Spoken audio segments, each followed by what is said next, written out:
Bros had kind of a disappointing performance at the box office. It debuted number 4. There's kind of some discussion going around of why it kind of failed. What were some of the reasons behind it? We're trying to give kind of an explanation for that if we can. Also, Billy Eichner, he talked about it because I was talking with some other people about it and about some of the reasons why it failed, and I maybe floated the idea maybe it just was bad marketing, because sometimes that can be the case of maybe the movie wasn't marketed that well. But some people say the movie was marketed pretty well, and you had a lot of other celebrities who were also pushing this movie pretty heavy, other than Billy Eichner. Did you kind of see a lot of promotion and marketing for Bros? Come to think of it, besides the initial trailer and maybe well, besides the initial trailer, I didn't really see much marketing for this. I kind of saw that one trailer and then nothing else for up until the movie came out. I also think it's less a problem of the film's marketing and more the fact that it came out on a somewhat crowded weekend. Because if you're putting this movie up against a horror film like Smile, and just off a couple weeks ago with something like Barbarian, which is also still doing very well in the box office, it's kind of dooming your film to failure a little bit. Because what's like what's more going to draw in a general audience? Something spooky or something that is in itself very, very niche, just by the nature of it being a rom-com. But and also, just nowadays, rom-coms aren't really big money makers anymore. I think the last big exception was something like Crazy Rich Asians, but that had a giant marketing push behind it, more so than I think it did. Yeah. That's kind of a good point. Like, I don't think I saw a lot of marketing for the movie, but I'm not very much I don't watch cable TV, or I don't watch network TV, so I don't know how many TV spots or anything like that were there for the movie. So I don't really watching that. So I don't know how much of that was there, or radio spots that they did for the movie, because I don't really listen to the radio either. I guess it kind of depends on whether or not, how heavily this marketing was towards you. So this is an article via Variety discussing it. It says Billy Eichner's universally backed comedy Bros flopped at the box office during its opening weekend with 4.8 million bow, about half of the 8 million to 10 million that the studio projected. Eichner, now in viral tweet, claimed that straight people are not showing up to an LGBTQ comedy was a driving force behind Bros' underperformance. This is the tweet from him. It says, even with glowing reviews, great Rotten Tomato scores, and A cinema score, etc., straight people, especially in certain parts of the country, just didn't show up for Bros, Eichner wrote, and that's disappointing, but it is what it is. Eichner is certainly correct that some straight moviegoers weren't interested in the material, while homophobia about two men falling in love also likely figured in. During a recent trip to the multiplex in Georgia, for instance, the writer saw a group of men being openly homophobic by mocking the Bros poster for featuring a guy putting his hand on another guy's butt. However, the 4.8 million opening for Bros is so low that also means that LGBTQ viewers didn't show up to see the comedy in theaters either.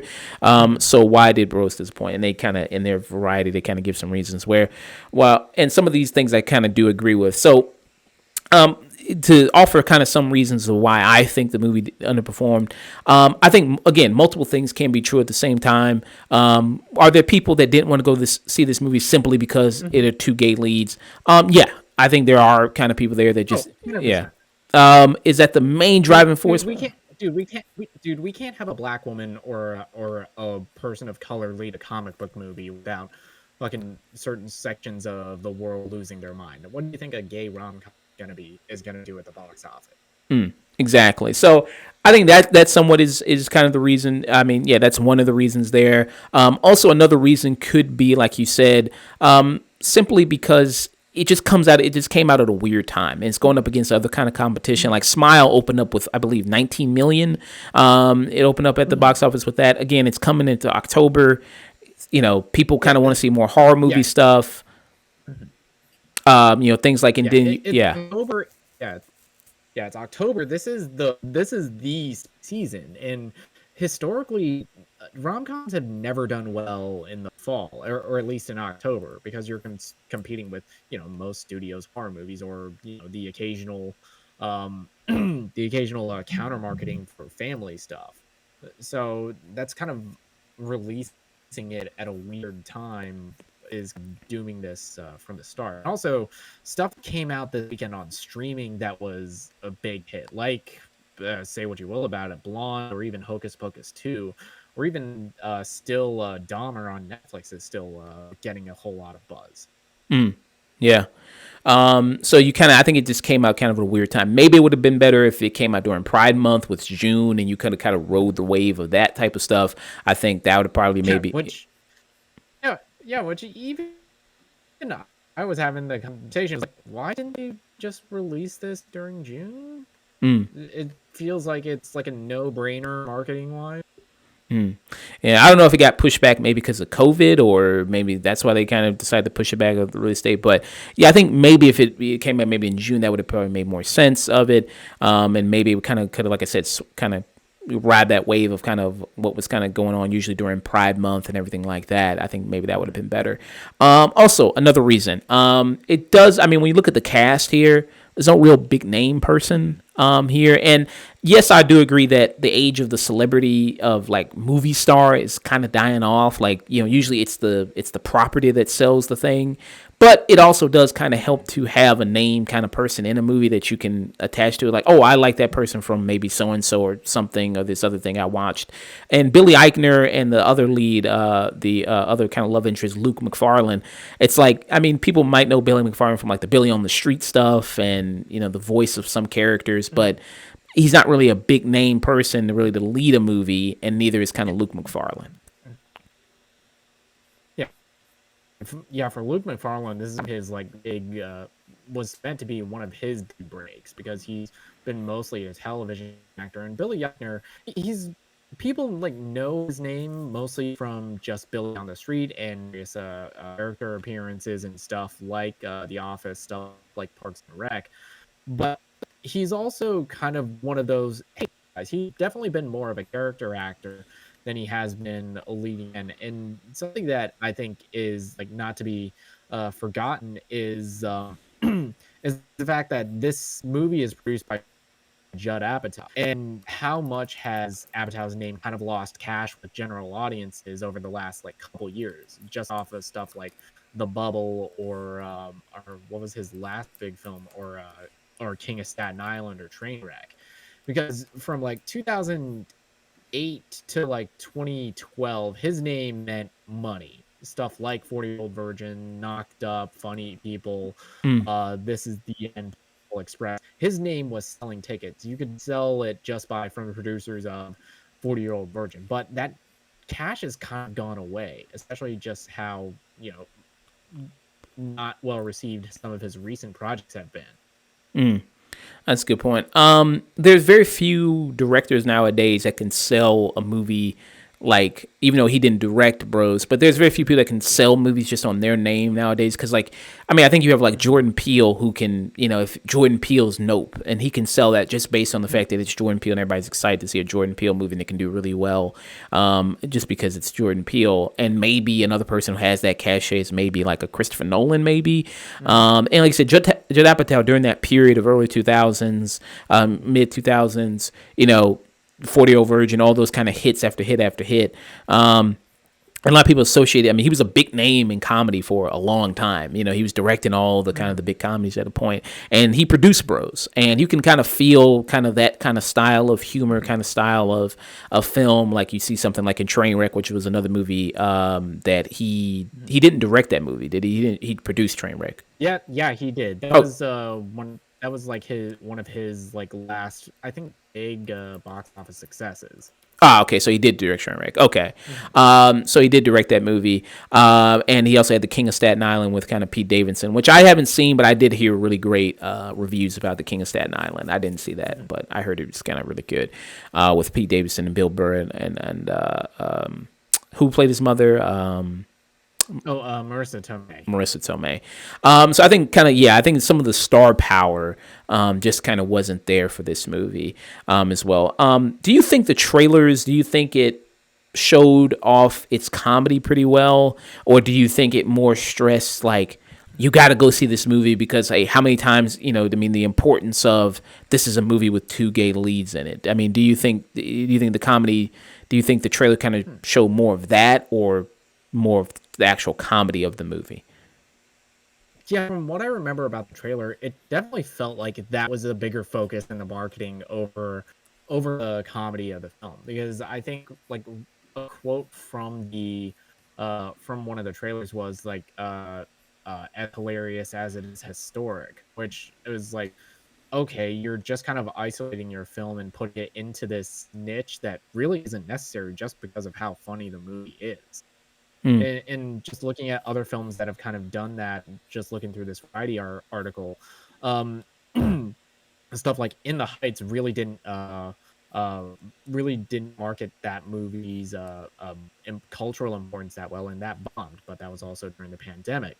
Even something that came out recently, like Joe Coy's Easter Sunday, that was more promoting the fact that this is a film with a all mostly a Filipino cast, and it also bombed.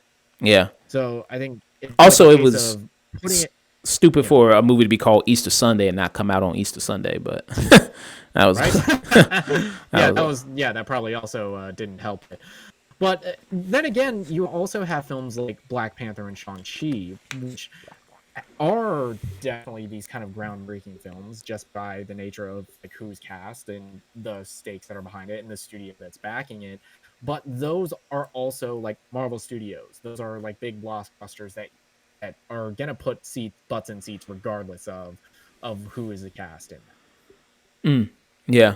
Like things like Black Panther, Shang Chi, they have the benefit of being part of the MCU, and then even if you, like I said, if you had something like the Woman King and you slapped the MCU logo on that, that's just automatically probably gonna make 300, $400 million because just as has the MCU logo on it. You know what I mean? You slap the MCU logo And on a lot of stuff, it's just gonna make much money. yeah, and Justin Heron, one of the last like hugely successful rom-coms, Crazy Rich Asians, that came out towards the end of August. So that was already like this is like more or less Hollywood's dump month. So you can ride it out basically until October when the spooky stuff starts coming out.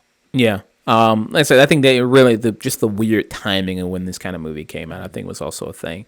Yeah. So I think those are kind of some of the reasons for why it failed. I think it's always a multi-part issue. It's not hugely on one or the other. It's not like only because straight people just didn't maybe were homophobic and just didn't go see it. Yeah, just look, yeah, dude. Look at the receipts. The LGBTQ plus weren't crazy about coming to see it either.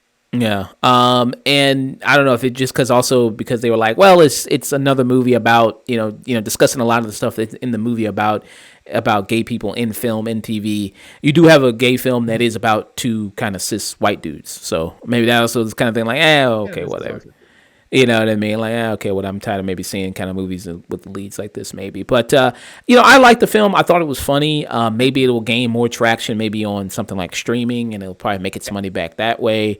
Something like The Northman, which it bombed in theaters, but eventually it made its money back via yeah, streaming. just to, yeah, eventually just off word of mouth, it made its money back through streaming, and that's an option for film now, which is kind of groundbreaking. Yeah. I mean, I would like to see Billy Eichner do more comedy stuff, and I could see him as the lead. I thought he did a good job as the lead in this film. I mean, I don't know how well he'll do because this would seem like it was such a personal passion project for him to do this. So I don't know how well he'll do. Maybe in something else, but Yeah, yeah, it feels like such a personal project, and I can get why he would be hurt over that, over just it not being, people not seeing it. But attacking a portion of the audience isn't gonna help. It's just like, oh, you're just kind of doubling down on like whatever Fox News is gonna fucking spin this as. He hates straight people, so fuck him and don't go see his movie. yeah. Yeah. So, and I mean, people who have seen it, they have liked it. It does have they mentioned in his Yeah, tweet, it does have an A cinema score, which is very yeah, high. it's yep. I think the highest Rotten Tomatoes score for a comedy this year, and great word of mouth, and the great cinema score. Yeah, and I thought it was one of the funniest movies of the year that I saw. I think it's I very much kind of thought it was really funny and a lot of kind of stuff they did. I think maybe some of the gags you can't maybe really show maybe in just a general trailer because it is an R-rated movie because some of the gags are kind of maybe really R-rated you can't really show.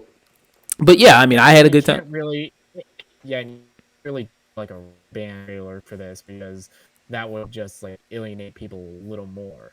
Yeah, so I can also kind of get that some of the stuff in the trailer you couldn't really show some of the kind of really good funny parts in it, So I kind of get some of that too, but yeah. So I mean, I hope kind of maybe it'll find some legs and kind of be profitable, because I did like the film, I did enjoy the film, but yeah. So those are some of our reasons why we think that Bros might have failed there. Yeah. Yeah, hopefully word of mouth gets more people in seats this coming weekend because I don't imagine many people are coming out to see Amsterdam. Yeah, which I heard is not very good. I heard that. Yeah, I heard that's not very. Which is the new David O. Russell movie with it's got a stacked cast. It's got John David Washington, Margot Robbie, Christian Bale. Who else is in that movie? Chris Rock. Chris Rock, Rami Malek, and directed by a guy who's openly to sexually assaulting his transgender niece, and his defense was, well, she asked for it. Robert De Niro's also in it.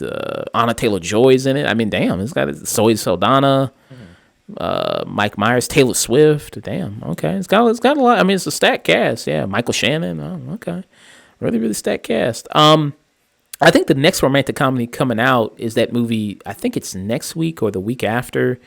Is that movie with Julia Roberts and George Clooney? Do you know what movie I'm talking about? Oh yeah. Fuck, I cannot remember the title of it.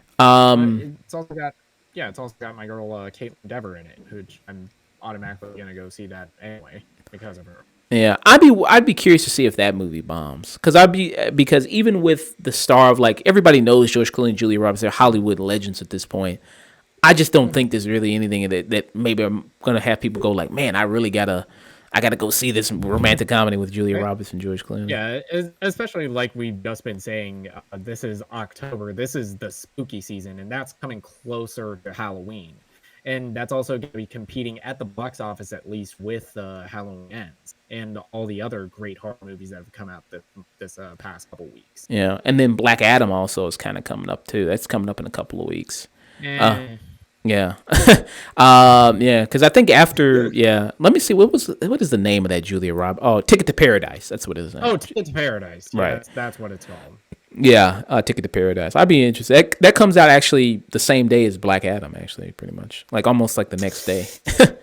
Yeah, so it's probably going to get crushed, probably. Studio D. Oh, it's also fucking Universal. It was like, damn, they're just setting all these movies up for failure. It's kind of ridiculous. Yeah, so that movie's probably gonna get crushed in the box office because it's out the same day as Black Adam.